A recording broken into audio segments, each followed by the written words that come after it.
আল্লাহ যে আছে এর দলিল কি? কোরআন হাদিস থেকে দলিল মানব না, কারণ এগুলো তারই কথা। এটা আমাদের যে ভাই প্রশ্ন দিয়েছেন, তিনি যদি আমাদের কোনো নাস্তিক ভাই হন বা অন্য ধর্মাবলম্বী ভাই হন বা যেই হন না কেন, তাকে আমি বলতে চাই, আল্লাহ যে আছেন এটা প্রমাণ হলো আপনি নিজে। আপনি আপনার লাইফটা কোত্থেকে পাইছেন? নেট থেকে ডাউনলোড করে নিছেন? কি বলেন? আপনি নিজেকে কোত্থেকে পাইছেন? আপনার আব্বা আম্মা আপনাকে নেট থেকে ডাউনলোড করে নিয়ে আসছে? ভাইরা আমার, আমাদের অস্তিত্বই আল্লাহর অস্তিত্বের সাক্ষী। আল্লাহ রাব্বুল আলামিন বলেছেন, ওয়াফি আনফুসিকুম আফালা তুবসিরুন, তোমাদের অস্তিত্বের মধ্যেই আল্লাহর অস্তিত্বের নিদর্শন আছে, তোমরা কি দেখো না? ভাইরা আমার, আল্লাহর এই বিশাল সৃষ্টি জগৎ, এই মহা সৃষ্টি, এত বিশাল সৃষ্টি জগৎ দেখার পরও যদি কেউ স্রষ্টাকে বিশ্বাস করতে কষ্ট হয়, তাহলে তার মতো হতভাগা আর কে হতে পারে? ভাইরা আমার, এই সৃষ্টি জগৎই স্রষ্টার অস্তিত্বের সাক্ষী। আল্লাহ রাব্বুল আলামিন আল্লাহর এই সৃষ্টি জগৎ দেখে, তার সুনিপুণ সৃষ্টি দেখে আল্লাহর অস্তিত্ব এটা খুঁজে পাওয়ার হেদায়েত, তৌফিক আল্লাহ তাআলা আমাদেরকে দান করুন। ভাইরা আমার, আমরা যদি আমাদের অস্তিত্বের দিকে তাকাই, আল্লাহ সৃষ্টির দিকে তাকাই, সূরা মুলকে শুরুর আয়াতগুলো যদি অনুবাদ সহকারে আপনি পড়েন, কোরআন জুড়ে আল্লাহ রাব্বুল আলামিন যে বলেছেন আল্লাহ রাব্বুল আলামিনের সৃষ্টি শৈলী নিয়ে, সেগুলো যদি আপনি অধ্যয়ন করেন, পড়েন, তাহলে দিনের আলো মতো পরিষ্কার হবে যে আল্লাহ রাব্বুল আলামিনের অস্তিত্ব এটা ওয়াজিবুল উজুদ, এটার অস্তিত্বহীনতা কখনো কল্পনা করা যায় না। এটা নিয়ে দীর্ঘ আলোচনা করার সুযোগ নেই, শুধু এটুকুই বললাম যে আপনার আমার সৃষ্টি এটাই আমাদের স্রষ্টার কথা স্মরণ করিয়ে দেয়। কারণ স্রষ্টা ছাড়া কখনো সৃষ্টি হতে পারে? ছোট বড় এমন কিছু পৃথিবীতে নাই যেটা কেউ তৈরি করা ছাড়া আসছে। মাইকটা কেউ তৈরি করেছেন, এই পানির বোতলটা কেউ তৈরি করেছেন, এই কাগজটা কেউ তৈরি করেছেন। প্রত্যেকটা জিনিসের যেরকম কেউ না কেউ তৈরি করেছে, ক্রিয়েটর আছেন, সেখানে এই মহা সৃষ্টির এত কিছুর আমি আপনি সহ আমাদের এবং এই আল্লাহর এই সৃষ্টি জগতের যে বিশাল আয়োজন, এগুলোর কোনো ক্রিয়েটর নাই। এর চেয়ে হাস্যকর কথা আর কি? আল্লাহ তাআলা আমাদেরকে হেদায়েত নসিব করুন। হেদায়েত যদি আল্লাহ তাআলা কাউকে দান না করেন, তাহলে সেক্ষেত্রে সে অনেক নলেজ অর্জন করার পরও সঠিক পথে হয়তো আসবে না। এই জন্য আল্লাহর কাছে হেদায়েত চাইতে আমাদেরকে শিক্ষা দেওয়া হয়েছে। এই দিনে সিরাতুল মুস্তাকিম আমরা সে দোয়া আল্লাহ তাআলার কাছে করবো ইনশাআল্লাহ। বাবা মায়ের অবাধ্য হয়ে বিয়ে করলে কতটুকু জায়েজ হবে? বাবা মায়ের অবাধ্য হয়ে বিয়ে করবেন কেন? বাবা মারা যারা এখানে আছেন, আপনাদেরকে বলতেছি, চাচারা যারা আছেন, পর্দার আড়াল থেকে চাচিরা যারা শুনছেন, ছেলে মেয়ে বিয়ের উপযুক্ত হওয়ার পর তথাকথিত পায়ে দানোর অজুহাত করে নাম করে ছেলে মেয়েকে বিয়ে দিতে দেরি করবেন না। পোলাপানের আওয়াজ শুনে হলেও কিছুটা বোঝার চেষ্টা করেন। আল্লাহ রাব্বুল আলামিন আমাদের চাচা চাচিদেরকে হেদায়েত নসিব করুন।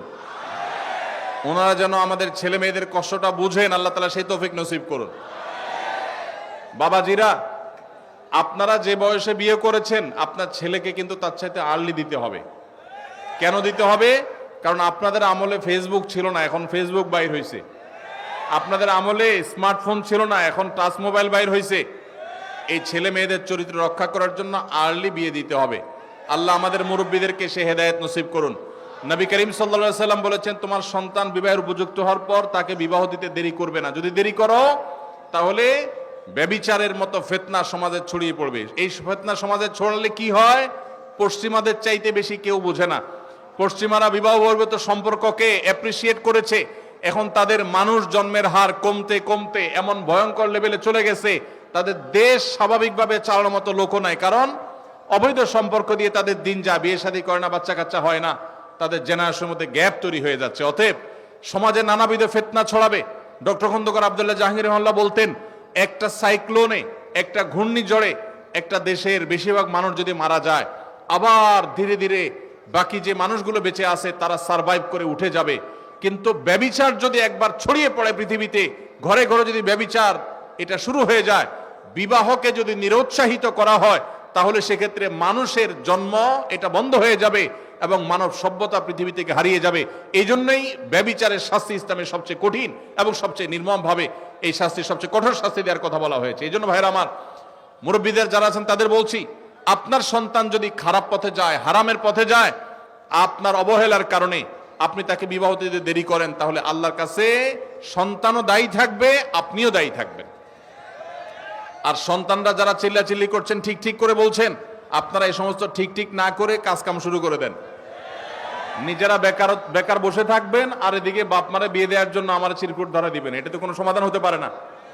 সবাই কাজ করবেন বেশি করে ইনশাআল্লাহ, আবার দোয়াও করবেন।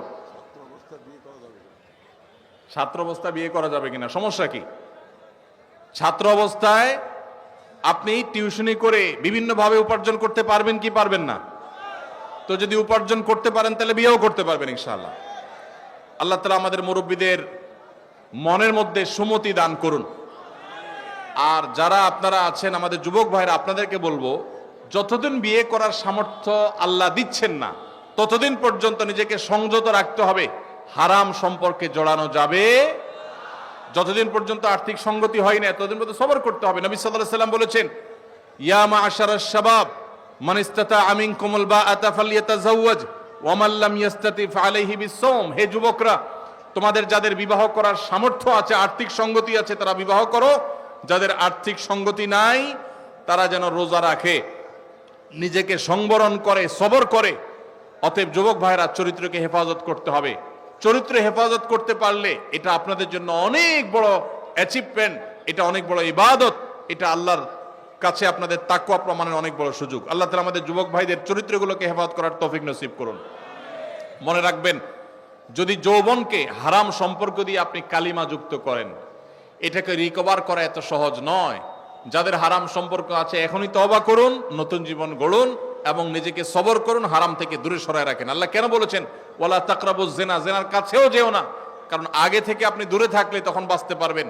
এই সম্পর্ক, হারাম সম্পর্ক থেকে দূরে সরে আসতে হবে। আল্লাহ আমাদের সবাইকে তৌফিক দান করুন। আমার বিয়ে হচ্ছে না চাকরির জন্য, মেয়ে রাজি আছে, আমিও রাজি, কিন্তু পরিবার বুঝে না, কি করব? এটা তো আমরা বলেছি, আপনার যখন আর্থিক সঙ্গতি নেই তখন শরীয়ত আপনাকে বিয়ে করতে বলে না, আপনাকে রোজা রাখতে বলে। কি রাখতে বলে? রোজা রাখলে, সিয়াম পালন করলে আত্মনিয়ন্ত্রণ করবেন আপনি, সেটা বলেছে। আপনি পরিবারের দোষ দিচ্ছেন কেন? আমরা ঢাল নাই, তরবারি নাই, নিধিরাম সর্দার। চাকরি নাই, টাকা নাই, রুজি নাই, ইনকাম নাই, আপনি বিয়ে করার জন্য পরিবারের চাপ দিচ্ছেন, আবার দোষ দিচ্ছেন পরিবার রাজি না। পরিবার কি দেখে রাজি হবে? নিজে বাপের হোটেলে খান, আবার আরেকজন বাপের হোটেলে খাওয়াবেন, এটা তো উচিত না। তবে বাবা মার যদি আর্থিক সঙ্গতি থাকে তাহলে তাদের সন্তানের চরিত্র রক্ষার জন্য উদ্যোগী হওয়া উচিত, সেটা ভিন্ন বিষয়। কিন্তু সন্তান বাবা মার উপর এটা চাপাই দিতে পারেন না।